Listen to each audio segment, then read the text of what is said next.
कैसे आप सब लोग? एक बार जोरदार तालियों के साथ मुझे बताइए।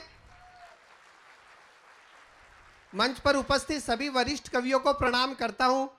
आदरणीय रमेश जी को प्रणाम करता हूं, जिनके सौजन्य से हम चारों कवि आपके बीच में उपस्थित हुए हैं। हमारे कवि समाज में एक कहावत है कि जिसका आधा दिमाग खराब होता है वो कवि बनता है और जिसका पूरा दिमाग खराब होता है वो कवियों को बुलाकर कवि सम्मेलन करवाता है। तो ये तो चार चार को ले आए और मुझे पता चला हर साल ले आते हैं। आइए मित्रों, मैं उन्मुक्त ठहाकों का कवि हूं। एक एक पंक्ति में आपको आनंद आएगा। बस निवेदन आपसे केवल इतना है कि सबसे पहले मुझे पेश किया गया है, मैं कोशिश करूंगा छोटी छोटी बातों से हंसाऊं। निवेदन आपसे केवल इतना है, जहां भी आपको अच्छा लगे अपनी तालियों के साथ, अपने ठहाकों के साथ मुझे बताते रहना। चार पंक्तियों के साथ अपनी बात शुरू करना चाहता हूं कि मन मचलकर मोर होना चाहिए, मन मचलकर मोर होना चाहिए, हंसी का आप दौर होना चाहिए। मैं सुनाऊंगा आपको बहुत कुछ, लेकिन आपकी तालियों में जोर होना चाहिए। क्या बात है, एक बार जोरदार तालियां। वाह गौरव जी, वाह वाह वाह वाह वाह। और एक एक पंक्ति देखिए, मैं सौरभ भैया सच कह रहा हूं, पिछले एक साल से वर्चुअल प्रोग्राम कर रहे थे, ऑनलाइन प्रोग्राम कर रहे थे। आज पहली बार इतनी बड़ी संख्या में ऑडियंस देखकर वाकई बड़ा अच्छा लग रहा है, क्योंकि हम मुंबई से आए हैं, हम दो कवि, अपने वहां नहीं होती ना इतनी बड़ी संख्या में। और आप मजा लीजिएगा। मैं अपने से ही बात शुरू करना चाहता हूं। पिछले 1.5 साल से मेरे साथ यही चल रहा है। आप मेरी फोटो देख रहे हैं और अभी मुझे देख रहे हैं। पिछले 1.5 साल से यही चल रहा है। शेविंग बढ़ रही है और सेविंग घट रही है। चेहरे पर शेविंग बढ़ रही है और बैंक में सेविंग घट रही है। पिछले 1.5 साल मैंने भगवान से केवल एक ही प्रार्थना की, हे भगवान बस टीका आने तक टिकाए रखना। बॉडी वॉडी तो बन नहीं पाई, एंटीबॉडी तो बना ही देना। मजा लेना और तालियों के साथ मुझे बताना। मैं सच कह रहा हूं, पिछले 1.5 साल में मैंने इतना काढ़ा पी लिया, इतना काढ़ा पी लिया कि अंदर बैठा वायरस भी निग्रो हो गया होगा। इतनी भाप ले ली, इतनी भाप ले ली कि अब मैं मालगाड़ी के एक डब्बे को आराम से खींच सकता हूं। और दूध में मिलाकर इतनी हल्दी पी ली, इतनी हल्दी पी ली कि अब लोग दूर से ही देखकर पूछते पी लिया हुआ था क्या। सच कह रहा हूं, हंसी हमारे चारों तरफ बिखरी हुई है। और मैं तो अपने आप से ही शुरू कर रहा हूं। कोरोना का डर ऐसा था कि कुछ भी टच करने के बाद मैं 10 मिनट तक साबुन से हाथ धोता था, फिर साबुन को 10 मिनट तक सैनिटाइजर से धोता था। और दूसरी लहर के बाद तो डर इतना बढ़ गया कि एक हाथ से दूसरा हाथ टच हो जाता था तो मैं सैनिटाइजर से हाथ धोता था। अब तो सैनिटाइजर के प्रति ऐसी श्रद्धा पैदा हो गई है कि हाथ धोने के बाद सर पे भी फेर लेता हूं चरणामृत की तरह। आप बताइए, क्या इंसान ने कभी सोचा था एक दिन ऐसा भी आएगा जब लीवर से ज्यादा अल्कोहल हथेलियों को मिलेगा? है? ये जो इतनी सी तालियों से क्या काम चलेगा? जैन है ना सब लोग, ताली बजाने में हिंसा मत करिए। देखिए, हमारे मुंबई में आइए, जैन लोगों के लिए बिल्कुल अलग ट्रीटमेंट है। किसी भी होटल में जैन सेव पूरी, जैन भेलपुरी, जैन पाव भाजी, और अब तो कार भी आ गई है मारुति जैन। आ गई ना, उससे एक्सीडेंट नहीं होते। अभी पिछली दिवाली पे मैं पटाखे खरीदने गया, एक जगह लिखा हुआ था जैन पटाखे। मैंने पूछा कैसे होते, बोला बहुत स्पेशल होते हैं। मैं 10,000 के खरीद लाया, एक भी नहीं फूटा। बोला कहा था ना स्पेशल, नो हिंसा। तो आप हिंसा की चिंता मत कीजिए। जैन लोग हम तो देखिए बड़े गर्व से कहते हैं हमारे 90% प्रोग्राम जैन समाज में होते हैं। आप बड़े प्यारे लोग हैं, सुनने वाले लोग हैं। वो मुझे याद आता है, एक अंग्रेज भारत आया तो एक समझदार इंडियन ने उसे समझाया, इस देश में खूब घूमना फिरना मौज करना भैया, लेकिन 3 लोगों से कभी पंगा मत लेना, पंजाबी, बंगाली और जैन। अंग्रेज बोला क्यों, क्या ये लोग भारत के नहीं है? वो बोला नहीं, ये लोग महाभारत के हैं। अंग्रेज ने कहा यदि पंगा लिया तो, वो बोला तो फिर खुद भुगतो। वो देखो जो सामने मूंछों पे ताव देता हुआ आ रहा है वो पंजाबी है, तुम उससे पंगा लो और उसके सामने अपनी मूंछों पे ताव दो। अंग्रेज ने ऐसा ही किया, पंजाबी ने खींच के थप्पड़ मारा। वो बोला देखा ये है पंजाबी से पंगा लेने का नतीजा। अब वो देखो जो धोती पहनकर आ रहा है वो बंगाली है, तुम उससे पंगा लो और उसके सामने उसकी नकल करो। अंग्रेज ने ऐसा ही किया, बंगाली ने खींच के 2 थप्पड़ दिए। वो बोला देखा ये है बंगाली से पंगा लेने का नतीजा। अंग्रेज बोला बचाओ मुझे चक्कर आ रहा है। जब ये दोनों इतने खतरनाक है तो जैन कितना खतरनाक होगा? वो बोला तुझे अभी तक पता नहीं चला बेटा, इतनी देर से तुझे पिटवा कौन रहा है? बहुत अच्छे। तो मैं इससे ज्यादा मक्खन आपको नहीं लगा सकता।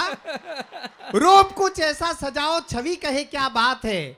रूप कुछ ऐसा सजाओ छवि कहे क्या बात है, दीप ऐसा जगमगाओ रवि कहे क्या बात है। मानता हूं मुस्कुराकर समर्थन दे रहे हैं आप, पर तालियां ऐसी बजाओ कवि कहे क्या बात भाई है। वाह वाह वाह वाह वाह वाह। थोड़ा सा आनंद लेना, मैं 2-4 मिनट का कवि हूं, क्योंकि वन लाइनर ज्यादा। हाँ, जो चारों तरफ से इनकमिंग फ्री है, देखो जिस तरह से मेहमान आ रहे हैं, लगता है रमेश जी ने सबको अलग अलग टाइम दिया है।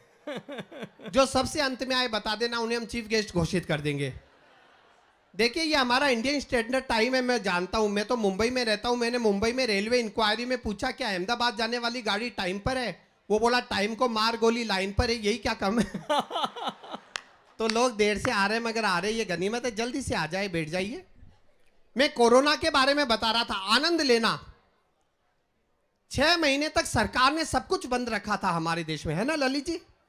ब्यूटी पार्लर तक बंद थे, घरवाली ज्यादा डरावनी दिखने लगी।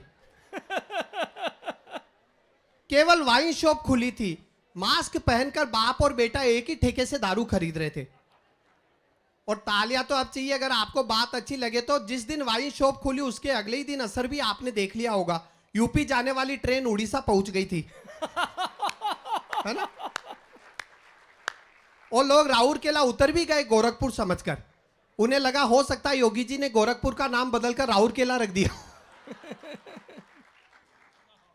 आपको मैं क्या बताऊं, हमारा देश तो है ही बड़ा विचित्र। हर बीमारी का इलाज टोने टोटके में ढूंढता है। हमारे पास के मंदिर में कोरोना देवी का मंदिर भी बन गया। सच कह रहा हूं सौरभ भैया, कोरोना देवी का मंदिर, और कोरोना का झाड़ा भी लगने लगा। अब हंसने की बात यह नहीं है, हंसने की बात यह है कि जो झाड़ा लगा रहा था पंडित, वो मास्क पहने हुए था। उसे चमत्कार से ज्यादा विज्ञान पे भरोसा था। वो अभी मई जून में जब कोरोना अपने चरम पे था, तब मेरे 10 साल के बेटे ने मुझसे कहा, पापा गर्मी की छुट्टियों में नानी की याद आ रही है। मैंने कहा सो जा बेटा, इस समय पूरे देश को नानी याद आ रही है। छोटी छोटी बातें हैं, हंसी वहीं से निकल कर आती है। इस दौरान मोदी जी ने भी कमाल किया। मोदी जी के कितने फैन हैं? सभी हैं? हाँ, तब तो इस बात पे ताली बजेगी। मोदी जी ने भी कमाल किया 6 महीने के दौरान, जब लोग घर पे बैठे थे। पहले थाली ताली, फिर दिया बाती, एक के बाद एक घर बैठे लोगों से इतने टास्क करवाए कि कल मैं घर की बालकनी में पौधों को पानी दे रहा था तो पड़ोसी बोला, अच्छा आज मोदी जी ने ये बोला था क्या? बहुत अच्छे। क्या बात है। आप बाहर मिलना, अपना आधा पेमेंट मैं आपको ही करूंगा। ज्यादा तालियां बजाते तो लगता है बिठा रखा है। वो हमारे सौरभ भैया है ना, इनको डॉक्टर ने कहा बधाई हो, आपकी पत्नी की कोरोना रिपोर्ट नेगेटिव आई है। ये भड़क गए, बोले ऐसे कैसे, पूरा पैसा दिया है टेस्टिंग का। 14 दिन क्वारंटाइन की बात हुई थी। तो ऐसे ऐसे हमारे कवि समाज में पत्नी पीड़ित है। वो 3 दिन पहले मेरी पत्नी रो रही थी, बोली इस कोरोना ने तो मेरी हैसियत नौकरानी जैसी कर दी। मैं दंग रह गया। मैंने कहा एक बात बताओ, पिछले 11 महीने में घर का झाड़ू पोछा किया मैंने, बर्तन भांडे किए मैंने, और तो और कपड़े धोए मैंने, तू नौकरानी कैसे बन गई? बोली नौकर की बीवी तो नौकरानी हुई ना। अभी भी आनंद नहीं आ रहा? आप थोड़ा सा महिलाओं की तरफ से भी तालियां वालियां बजती रहे। कैमरे वाले भाई साहब बंद कर दीजिए ना, मैं आपसे निवेदन कर रहा हूं। हाँ, इसको बंद ही कर दीजिए। जब मैं वीर गति को प्राप्त हो जाऊं तब बंद कर देना। नहीं नहीं, आप चले जाइए। देखिए, आप अपने लाइव टेलीकास्ट के चक्कर में हमारे पास ऑलरेडी 3 केस हो चुके। रमेश जी इनको बोल दीजिए मेरे टाइम प्लीज बंद करवा दीजिए। हाँ, एकदम बंद कर दीजिए, स्विच ऑफ कर दीजिए सर। हमारा है, कॉन्ट्रैक्ट है, नहीं कर सकते। फिर मैं अदालतों की तारीख में जाता फिरूं, क्या मतलब। चलिए जी, आनंद आ रहा है ना, मजा आ रहा है? शुरू। ये बच्चे भी कमाल करे, बैठ जाओ बच्चे। ये बच्चों को देखकर याद आ रहा है, हम हिंदुस्तानी लोग हैं, झंझट वाले किसी काम में पड़ते ही नहीं। मैंने एक बच्चे से पूछा हु वॉज चंद्रगुप्त मौर्य? बच्चा बोला I think he was the son of Ganpati बापा मौर्य। मैंने एक दूसरे बच्चे से पूछा रामनवमी क्यों मनाई जाती है? बच्चा बोला इस दिन भगवान राम 8वीं पास करके 9वीं में आए थे। सब कुछ आइडिया पे। मैंने एक तीसरे बच्चे से पूछा शिवाजी पार्क को शिवाजी पार्क क्यों कहते हैं? बच्चा बोला क्योंकि शिवाजी अपना घोड़ा यहीं पार करते थे। और इन बच्चों को देखकर तो लगता है, देखिए बच्चे तो पैदा हो ही नहीं रहे मारवाड़ी समाज में, डायरेक्ट बाप पैदा हो रहे। वो एक दादा ने अपने पोते से कहा, जा कहीं जाकर छुप जा, तेरी स्कूल टीचर यहीं आ रही है। पोता बोला, पहले आप छुप जाओ, क्योंकि आप मर गए हो ये कहकर मैंने 4 दिन से छुट्टी ले रखी है।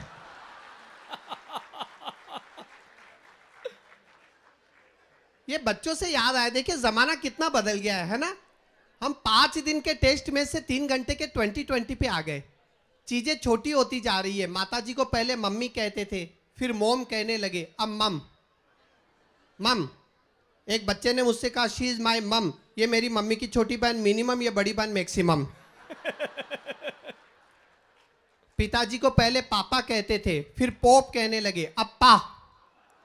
पा, पहले कहते थे पिताजी आइए, फिर कहने लगे पापा आओ, अब कहते पा आ। थोड़े दिन बाद तो इतना भी नहीं कहना पड़ेगा, सिर्फ इशारे में काम चलेगा, क्योंकि सम्मान कम होता जा रहा है, राइट। एक पिता ने अपने बड़े लड़के से कहा, बेटा जा मेरे लिए 1 गिलास पानी लेकर आ। लड़का बोला, मैं नहीं लाता। बाप को गुस्सा आया तो छोटे लड़के ने प्यार से समझाया, रहने दो पिताजी, ये तो है ही बदतमीज, आप ऐसा करो खुद उठकर ले आओ और 1 गिलास मेरे लिए भी ले आना। बहुत अच्छे।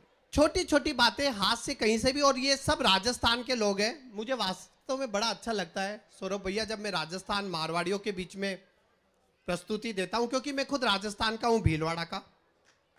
हाँ, इस बात पे तालियां बजा दो।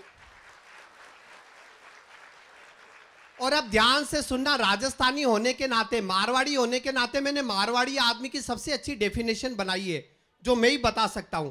अगर अच्छी लगे तो यहां से वहां तक तालियों के साथ मुझे बताना। थोड़ी गहरी बातें आपके साथ शेयर कर रहा हूं। सच्चा मारवाड़ी कौन होता है? 2 मारवाड़ी मिलकर किसी तीसरे के बारे में 3 घंटे तक बात करेंगे। है? 2 मारवाड़ी मिलकर किसी तीसरे के बारे में 3 घंटे तक बात करेंगे, फिर कहेंगे मरबादा आपनों के लिए वह है जाबादा आपनों के लिए वह। तालियों का घनत्व बढ़ाना, अगर बात थोड़ी गहरी है, समझ में आए, तो सच्चा मारवाड़ी वो होता है जो 50 लाख की मर्सिडीज खरीद के उसमें सीएनजी फिट कराए। बहुत अच्छे है? अभी एक रिपोर्ट आई कि एक झूठ जिंदगी के 5 मिनट कम कर देता है और एक मुस्कुराहट जिंदगी के 10 मिनट बढ़ा देती है। हैं? एक झूठ जिंदगी के 5 मिनट कम कर देता है और एक मुस्कुराहट जिंदगी के 10 मिनट बढ़ा देती है। अब मारवाड़ी आदमी का कैलकुलेशन देखो, हंसते हंसते झूठ बोलो तो भी 5 मिनट का फायदा। ये मारवाड़ी इतना कैलकुलेटिव होता है। अपनी तो भाषा में हंसी है कि नहीं? एक बात रख रहा हूं, इस बार महिलाओं की तरफ से तालियां आनी चाहिए अगर भाषा में हंसी आपको लगे, नहीं लगे तो। 2 मारवाड़ी महिलाएं आपस में बात कर रही थी। पहली बोली, मारा पति देवता है। दूसरी बोली, तमें नसीबदार हो, मारा तो जीवता है। अब आइए तालियां यहां से, है ना? बहुत अच्छे। इतने प्रैक्टिकल लोग मारवाड़ी। क्यों रमेश जी? वो एक मारवाड़ी सज्जन अपनी पत्नी को लेकर पहली बार अपने ससुराल गए। सास ने अपनी लड़की को देखा और कहा, हमारी लाख रुपया की बेटी की क्या हालत कर दी। जवाई बोला, 50,000 में वापस चाहिए। और मारवाड़ी भाषा सबको आती है ना? हाँ या ना बोलिए जोर से। तो देखिए, भाषा से हंसी पैदा करने की कोशिश की, अच्छा लगे तो फिर आपका ठहाका और तालियां चाहिए। मारवाड़ी भाषा का जादू देखना। वो एक टकलो आदमी बिना कॉलर की टी शर्ट पहनकर खुद की पत्नी से बोलियो, कयान को लाग रहे हो। एक टकलो आदमी बिना कॉलर की टी शर्ट पहनकर खुद की पत्नी से बोलियो, कयान को लाग रहे हो। अब पत्नी को जवाब सुनकर भी आदमी को तो फ्यूज ही उड़ गयो। पत्नी बोली, अयान का लाग रहे हो जी, या फाटेड़ा मोजामा से अंगूठो बाढ़ना निकल गयो। बहुत अच्छे गौरव भैया, बहुत बढ़िया। मारवाड़ी भाषा में जादू है। अच्छा, मजा लेना, शोले अगर मारवाड़ी में बनती तो और बड़ा रिकॉर्ड बनाती, क्योंकि डायलॉग ही ऐसे होते। कितना आदमी आ रहे कालिया, बेरो कोनी सरदार, मैं तो लुगाया का नहीं देख रहे हो। मारवाड़ी भाषा का जादू। मारवाड़ी आदमी की एक खासियत, गुटका मुंह में रहता है। रहता है ना? हाँ, ज्यादातर के रहता है। हमको लगता है मूलचंद माणिकचंद अपने रिश्तेदार है, इनको आगे बढ़ाओ, और मिराज तो बुआ का लड़का, इसे चबा चबा के एस्टेब्लिश करो। वो पिछले बजट में गुटका महंगा हो गया, तो मेरे एक साडू भाई है जो झुंझुनू में रहते हैं। साडू भाई का मतलब आप समझते? एक ही दुकान से लूटे हुए 2 ग्राहक। तो आप मैं बता रहा हूँ, मारवाड़ी आदमी की हाजिर जवाबी देखना, और अच्छे लगे तो तालियों के साथ मुझे बताना। मेरे साडू भाई है जो झुंझुनू में रहते हैं, मैंने उनसे कहा गुटखा महंगा हो गया, आप क्या करोगे? बोले करनो क्या है भाई जी, 2 घंटा बाद थूकांगा। बहुत अच्छा। और मारवाड़ी आदमी की दूसरी खासियत, बीमारी के ठीक होने का क्रेडिट कभी डॉक्टर को नहीं देंगे। वो यही कहेंगे रुपया 50,000 ला गया तब जा ठीक हो। अच्छा, कोई ठेठ गांव में, अपने मारवाड़ी गांव में, ठेठ गांव में, सिवाना से भी कोई अंदर गांव में अगर कोई डॉक्टर चला जाए एमबीबीएस, तो वो प्रैक्टिस कर ही नहीं पाएगा, क्योंकि मरीज बीमारी ऐसी बताएगा, कालजा में बढ़त सी लागे है, शरीर लाल तातो हो रहा है, माथा में भचीड़ सा चाले। वो डॉक्टर भागकर आ जाएगा कि कहां आ गया, ये सब तो कोर्स में आया ही नहीं था। अच्छा लग रहा है, मजा आ रहा है? ये तो कमाल ही भीड़ आई, देखो बैठने की जगह नहीं बची। इधर आ जाओ या मंच पे आ जाओ, इधर आ जाओ। आप जैसे जैसे आगे आते जाओगे मैं पीछे आता जाऊंगा। अच्छा, ये कौन आया, कोई हीरो आया क्या? वैसे आप लोग तो ये ग्रुप तो बहुत कमाल ही सुन रहा है, मजा आ रहा है आपको देखे। आप लोगों के लिए एक शेर अर्ज करूं, इस मोहल्ले के लिए एक शेर अर्ज कर रहा हूं, अगर अच्छा लगे तो तालियां सबसे चाहिए, आपके जोश को प्रणाम करते हुए। लोग कहते हैं प्यार इतना भी मत करो कि गर्लफ्रेंड सर पे सवार हो जाए, आगे भी है। लोग कहते हैं प्यार इतना भी मत करो कि गर्लफ्रेंड सर पे सवार हो जाए, मैं कहता हूं प्यार इतना करो कि गर्लफ्रेंड की फ्रेंड भी आपके साथ फरार हो जाए। भाई वाह, मस्त लोग हैं एकदम। चलिए जी साहब, मैं थोड़ा सा, हाँ बैठ जाओ बेटे, कुछ अच्छी बातें शेयर कर रहा हूं, थोड़ा पीछे तक का आशीर्वाद चाहिए। ये कैमरे वाले भाई साहब को देखकर कुछ अच्छी बातें याद आ रही है, मजा लेना, और अच्छा लगे तो मुझे बताते रहना। देखिए, अगर आपको वास्तव में हंसना है तो केवल न्यूज चैनल देखिए, इससे ज्यादा हंसी आपको कहीं नहीं मिलेगी। न्यूज चैनलों का केवल एक ही सूत्र है इस समय, तुम कर्म करो कांड में हम बदल देंगे। सूत्रों से पता चला है कि सूत्रों को कुछ पता नहीं रहता। और आपने देखा होगा न्यूज चैनल आजकल पिछले 10-15 साल से इनको एक नई लत लग गई है, कोई भी खबर हो ये बहस करवाते हैं ना। आपने ये बहस देखी होगी, 4 लोग पासपोर्ट साइज पोज में उल्लू की तरह बैठे रहते हैं, और सबसे ऊपर एंकर जो आग में घी डालता रहता है। और अब मेरे ऑब्जर्वेशन अच्छे लगे तो मुझे बताना। मुझे लगता है ये बहस, टीवी की बहस देख देख कर मुझे लगता है संबित पात्रा तो स्टूडियो में ही सोते होंगे। बहुत अच्छे। घर जाने का टाइम ही कहाँ मिलता होगा, सुबह जी न्यूज की बहस में उलझे हुए, शाम को स्टार न्यूज की बहस में, रात को आज तक में, और बहस का असर देखना। एक दिन सारी बहस निपटा कर आधी रात को घर पहुंचे, घर वालों ने कहा लाइट ऑफ कर दो, संबित पात्रा बोले अच्छा तो अब इस देश का हिंदू अंधेरे में रहेगा। बहुत अच्छे गौरव भाई, थोड़ी गहरी बात कर रहा हूं, लेकिन मुझे आपका आशीर्वाद और प्यार भी वैसा ही मिलना चाहिए। बढ़िया। थोड़े प्योर ऑब्जर्वेशन आपके साथ शेयर कर रहा हूं। न्यूज चैनल को आप ध्यान में रखिए, आपको आनंद आएगा। 6 महीने तक थिएटर बंद थे, लेकिन लोगों को मनोरंजन की कमी महसूस नहीं हुई, क्योंकि अर्नब गोस्वामी का रिपब्लिक भारत चालू था। कितना चिल्लाता है ये आदमी, पूछता है भारत में 135 करोड़ लोग रहते, समझ में नहीं आता भारत इसी के काम में आकर क्यों पूछता है। कितना चिल्लाता है ये आदमी। मुझे लगता है जिस दिन ये पैदा हुआ होगा नर्स पे भी भड़का होगा।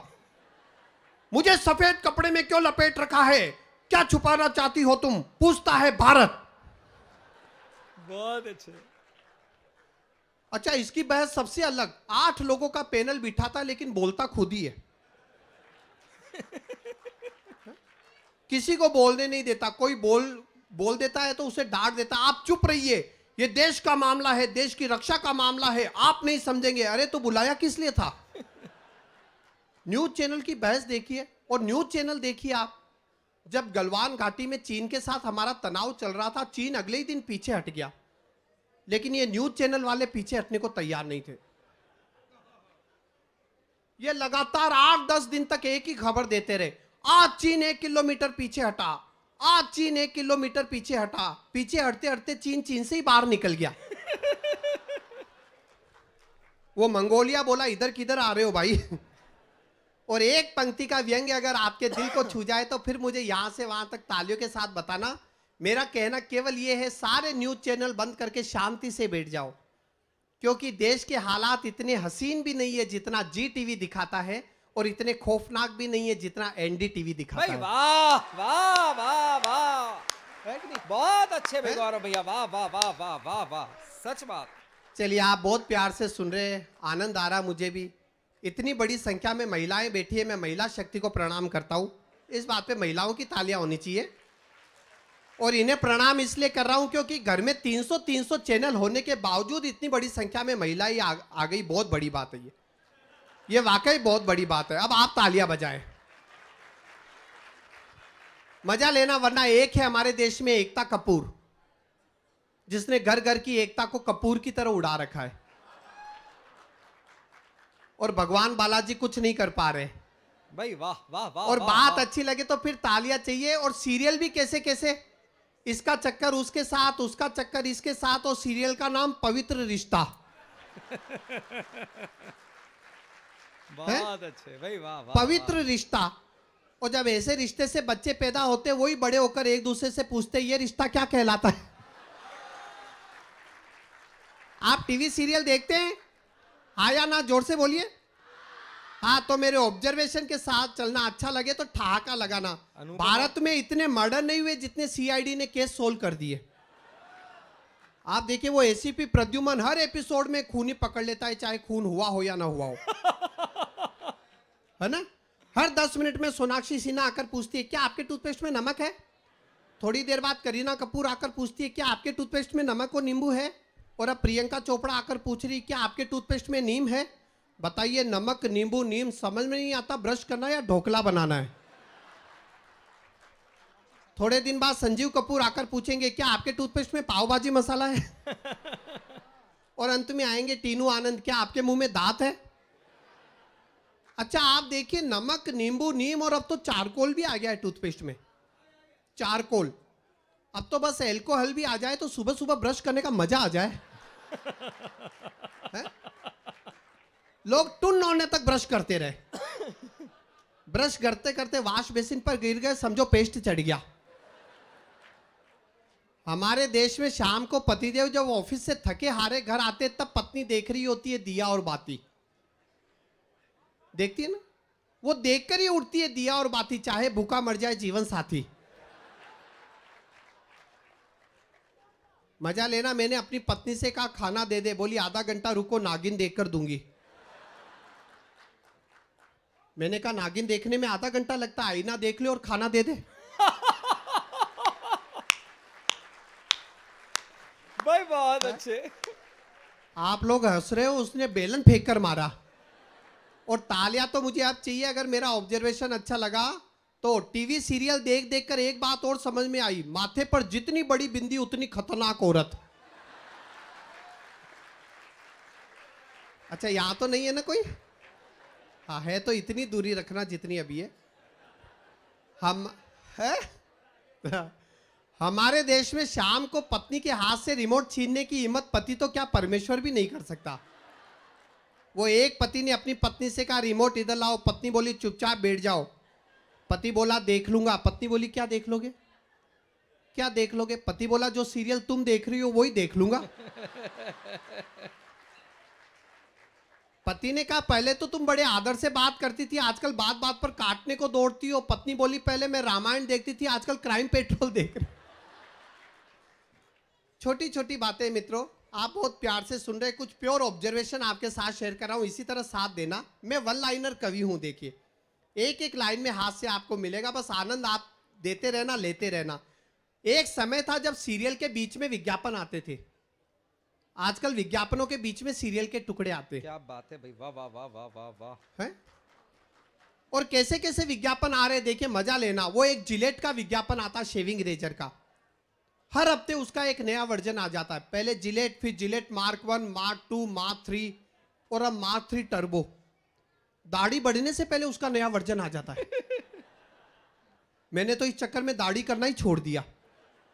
और हर वर्जन में वही दावा बढ़ चढ़कर, क्लोज शेव, फिर द क्लोजेस्ट शेव, और अब द मोस्ट क्लोजेस्ट शेव, अरे कितनी क्लोजेस्ट भाई, क्या इतनी कि बाप शेव करे फिर आगे की 4 पुश्तों को करनी ना पड़े। क्या बात है भाई, वाह वाह वाह वाह।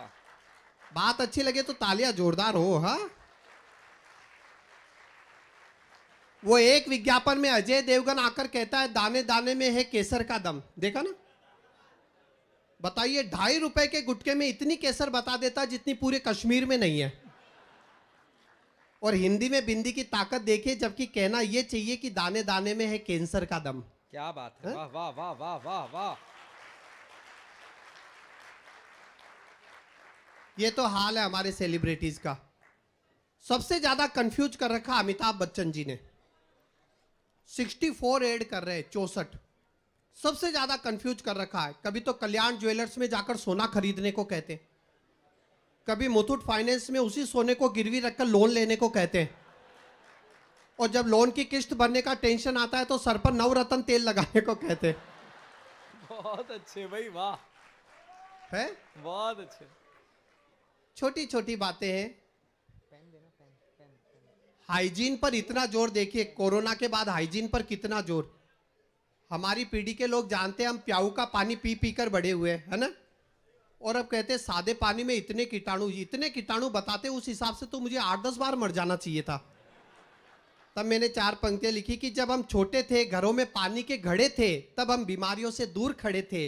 आज घर घर में आरओ है और बीमारियां हजारों है। क्या बात है, वाह वाह वाह वाह वाह। कविता, मैं एक भाई वाह, बहुत वाह, अच्छी वाह। बात बता रहा हूं। कविता, ये रिकॉर्डिंग बंद कर दो भाई, मोबाइल बंद कर दो। मैं एक बहुत अच्छी बात बता रहा हूं। देखिए विज्ञापन कितने खोखले होते हैं, और बात समझ में आ जाए, गहरी बात है, अच्छा लगे तो मुझे बताना, विज्ञापन कितने खोखले होते।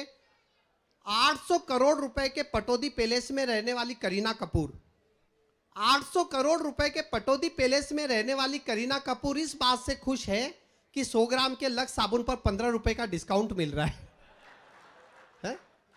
तो सोचिए कहां कहां से कैसे कैसे हंसी पैदा होती है। और अपन तो राजस्थान के मारवाड़ी हैं। और एक अच्छी बात आपके साथ शेयर कर रहा हूं, राजस्थान बहुत सौभाग्यशाली प्रदेश है। इसके हिस्से में सौंदर्य भी आया है और बुद्धि भी आई है। बिल्कुल सच्ची बात बता रहा हूं, जो मैं शास्त्रों से निकाल कर लाया हूं। अच्छा लगे तो मुझे बताना, इस देश में ईश्वर ने सबसे पहले सौंदर्य बांटना शुरू किया। उसने कश्मीर से सौंदर्य बांटना शुरू किया। आपने देखा ना कश्मीर के लोग कितने खूबसूरत होते। कश्मीर में भरपूर सौंदर्य बांटा, हिमाचल प्रदेश में सौंदर्य बांटा, राजस्थान में भरपूर सौंदर्य बांटा। स्टॉक खत्म हो गया, साउथ वैसा ही रह गया।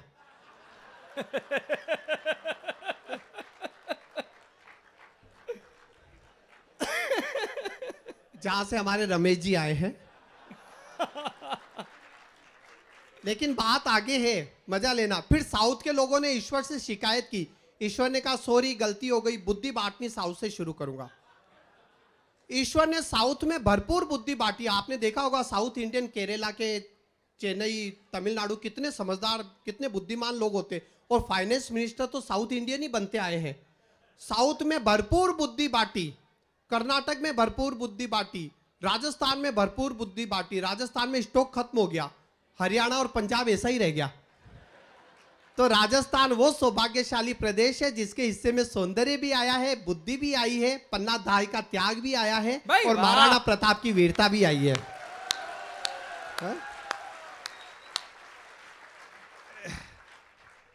छोटी छोटी बातें राजस्थान के लोग तो कहीं से भी हाथ से निकाल लेते हैं। वो एक नई नवेली दुल्हन से सास ने कहा बीननी तना रसोई में के आवे। बीननी बोली पसीनों और चक्कर। अच्छा मजा लेना, हम हिंदुस्तान के लोग हैं, हम छोटी छोटी बातों में खुशियां ढूंढना जानते हैं। मजा लेना, मैंने एक अमेरिकन से पूछा तुम लोग खुश कब होते हो? वो बोला हम जब डॉलर का रेट बढ़ जाता है, जब शेयर मार्केट ऊपर चढ़ जाता है। उसकी शर्तें देखो खुश होने की। बोला जब डॉलर का रेट बढ़ जाता है, जब शेयर मार्केट ऊपर चढ़ जाता है, तब हम खुश होते हैं। तुम कब खुश होते हो? मैंने कहा हम जब हमारा वेटिंग का टिकट कंफर्म हो जाता है। बहुत अच्छे। मजा लेना, हम तो इसी बात से खुश हो जाते हैं कि अब सोते सोते यात्रा करेंगे, हमें दूर जाने की जरूरत ही नहीं खुशियां ढूंढने के लिए। फिर मैंने उससे पूछा तुम लोग तकलीफ में कब आते हो? वो बोला हम जब हमें पता चलता है कि हम टोटल जीडीपी में चाइना से तो पीछे छूट ही गए, तब बड़ी तकलीफ होती है। उस अमेरिकन के तकलीफ का लेवल देखो। बोला जब हमें पता चलता है कि हम टोटल जीडीपी में चाइना से तो पीछे छूट ही गए, तब बड़ी तकलीफ होती है। फिर उसने मुझसे पूछा तुम्हें तकलीफ कब होती है? मैंने कहा हमें, जब हम मोबाइल को चार्ज पर रखकर जाएं और 2 घंटे बाद आकर देखे साला स्विच ऑन करना तो भूल ही गए। हमारी खुशियां, हमारी तकलीफें बहुत छोटी छोटी है। फिर उसने मुझसे पूछा फिर मैंने उससे पूछा तुम प्रेशर में कब आते हो? वो बोला हम ईयर एंडिंग पर, जब मार्च का लास्ट वीक आ जाता है और टारगेट पूरा नहीं हो पाता है तब हम प्रेशर में आते हैं। तुम लोग प्रेशर में कब आते हो? मैंने कहा हम गोलगप्पे के ठेले पर। जब मुंह में एक गोलगप्पा पहले से हो, दूसरा प्लेट में हो, तीसरा वो हाथ में लेकर हमारी तरफ देख रहा हो। ये है असली प्रेशर। जो खाते हैं वो जानते हैं, इसके सामने प्रेशर कुकर भी फेल है। ये ऐसा प्रेशर है कि गोलगप्पे का पानी नाक से निकलने लगता है। और ताली आप चाहिए, मैं आपको बताना चाहता हूं, हम हिंदुस्तानी लोग सबसे अलग लोग हैं। हम चीजों का असली उपयोग जानते हैं। इनो बनाने वाली कंपनी ने सपने में भी नहीं सोचा होगा कि उसकी गैस की दवा का यूज हम भारत के लोग ढोकला फुलाने में करेंगे। महिलाएं जानती है ना। बताइए इनो का ईगो कितना हर्ट हुआ होगा जब उसे पता चला होगा उसकी इंटरनेशनल दवा से हम केक और ढोकले फुला रहे हैं। हम हिंदुस्तानी बिल्कुल अलग मूड के लोग होते हैं। अगर ब्लड टेस्ट की रिपोर्ट नॉर्मल आ जाए तो हमें लगता है पैसे पानी में चले गए। भारतीय घरों में टीवी का रिमोट बैटरी से 2 महीने और झटकों से 6 महीने चलता है। अच्छा लग रहा, मजा आ रहा आपको? एक बार तालियों के साथ बताइए। मैं एक रचना, बहुत अच्छे, एक कविता आपके सामने पेश कर रहा हूं। विशुद्ध हास्य की कविता है। क्योंकि टीम बहुत लंबी, आपकी सहन शक्ति रही तो बाद में फिर आएंगे, लेकिन इस कविता पर भी मुझे आपका वैसा ही आशीर्वाद चाहिए। अच्छा लगे तो मुझे तालियों के साथ बताना। कविता की पृष्ठभूमि ये कि हम दिन भर औपचारिकताएं निभाते हैं, और औपचारिकताएं भी कैसी कैसी। कोई गहरी नींद में सो रहा होगा तो उसे जगाकर पूछेंगे सो रहा था क्या? अब एक आदमी को एक बिल्डिंग में 4थे माले पे जाना था। उसने लिफ्ट मैन से बड़ा अजीब सवाल किया, ये लिफ्ट 4थे माले पे जाएगी? 4थे माले पे? लिफ्ट मैन बोला नहीं, पहले माले पे जाएगी, फिर बाजू की बिल्डिंग में टर्न हो जाएगी। अरे सवाल ही ऐसे किए जाते। और सबसे ज्यादा औपचारिकताएं निभाई जाती है अस्पताल के कमरे में।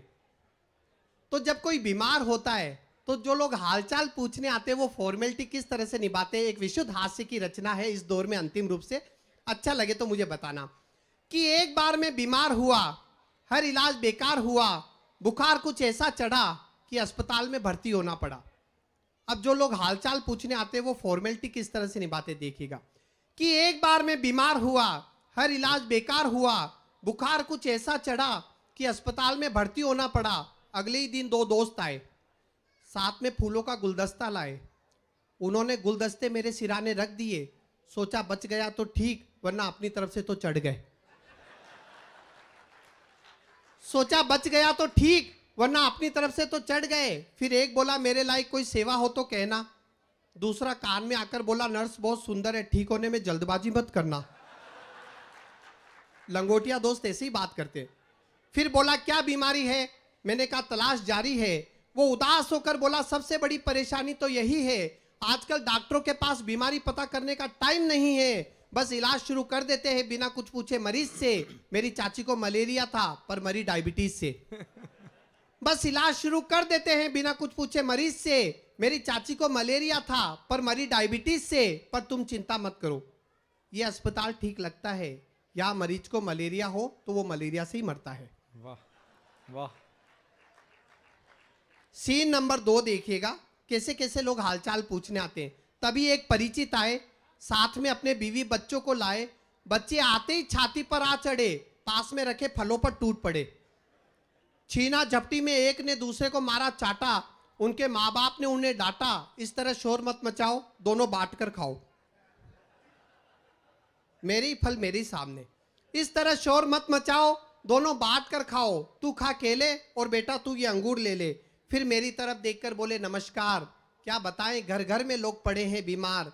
इसी तरह की बीमारी में फंसे हमारे एक पड़ोसी चल बसे, इसीलिए हमने सोचा रिस्क क्यों उठाए, चलो आज ही मिलाए। वाह वाह। थोड़ा सा तालियों का घनत्व बढ़ाना, मैं आगे बढ़ रहा हूं। कुछ तो ऐसे लोग हालचाल पूछने आते हैं जिनकी खुद की हालत काबिले बयान नहीं होती। चित्र देखना, मोहल्ले के एक दादाजी छड़ी टेकते हुए आए। आते ही हाफने लगे, खड़े खड़े कांपने लगे। किसी तरह उन्हें बिठाया, एक गिलास पानी पिलाया। फिर मैंने ही पूछा आप कैसी तबीयत है? फिर मैंने ही पूछा आप कैसी तबीयत है? वे कुर्सी पर बैठे बैठे बोले क्या बताऊं बेटे, हालत इतनी संजीदा है कि मैं जिस डॉक्टर की दवा पर जिंदा हूं वो खुद अब दुआ पर जिंदा है। हालत इतनी संजीदा है कि मैं जिस डॉक्टर की दवा पर जिंदा हूं वो खुद अब दुआ पर जिंदा है। प्राण इस पिंजरे से निकलने को मचल रहे हैं, लीवर और किडनी पेंशन पर चल रहे हैं, ब्लड प्रेशर इतना ज्यादा है कि हृदय त्यागपत्र देने पर आमादा है। यमराज छाती पर बैठा है बनकर दरोगा। और देखिए आदमी कितना आशावादी होता है, पॉजिटिविटी की हाइट देखना। और बात अच्छी लगे तो मुझे बताना। यमराज छाती पर बैठा है बनकर दरोगा। अब तुम ही बताओ बेटे, इस 72 साल की उम्र में ये हाल है तो बुढ़ापे में तो भगवान जाने क्या होगा। और आपने रचना को बड़े प्यार से सुना। अंतिम 4 पंक्तियां देखिए, कंक्लूजन कि बीमारी बहुत मामूली थी लेकिन लोगों की दुआएं मुझे मारने पर तुली थी। यदि इनमें से कोई नहीं आता तो मैं 2 दिन में ठीक हो जाता, लेकिन इनकी दुआओं का असर कुछ ऐसा रंग लाया कि मैं पूरे 1 महीने बाद ही अस्पताल से निकल पाया। धन्यवाद, शुक्रिया, थैंक यू।